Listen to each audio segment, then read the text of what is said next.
Hi viewers, welcome to விவி கிங்ஸ் activity சமையல். இன்னைக்கு நம்மளோட சேனலில் பீக்கங்காய் கடையல் எப்படி பண்ணலாங்கிறத தான் பார்க்க போகிறோம். ஆல்ரெடி நம்மளோட சேனலில் பீக்கங்காய் தோலை வச்சு துவையல் எப்படி பண்ணலாங்கிறத வீடியோ போட்டிருக்கோம். பார்க்காதவங்க டிஸ்கிரிப்ஷனில் லிங்க் கொடுக்குறேன், செக் பண்ணி பாருங்கள்.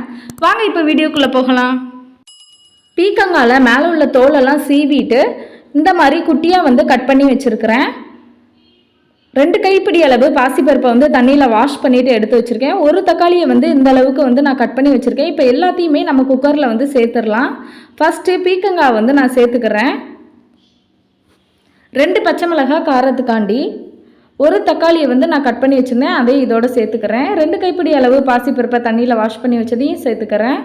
1/2 டீஸ்பூன் அளவுக்கு மஞ்சள் தூள் சேர்த்துட்டு, கொஞ்சோண்டு வெங்காயம் சேர்த்துட்டு, தேவையான அளவு உப்பு சேர்த்துட்டு, கொஞ்சோண்டு தண்ணி ஊற்றிக்கலாம். நான் 2 டம்ளர் அளவுக்கு தண்ணி ஊற்றியிருக்கேன். எல்லாத்தையும் நல்லா கலந்து விட்டுட்டு இப்போ குக்கரை அடுப்பில் வச்சிடலாம். இப்போ 2 விசில் வரைக்கும் வரட்டும். நம்மளுக்கு வந்ததும் ஓப்பன் பண்ணி பார்க்கலாம். இந்த அளவுக்கு பருப்பும் பீக்கங்காவும் நம்மளுக்கு 2 விசில்லையே நல்லா வெந்துருச்சு. இப்போ தாளிசம் பண்ணிடலாம்.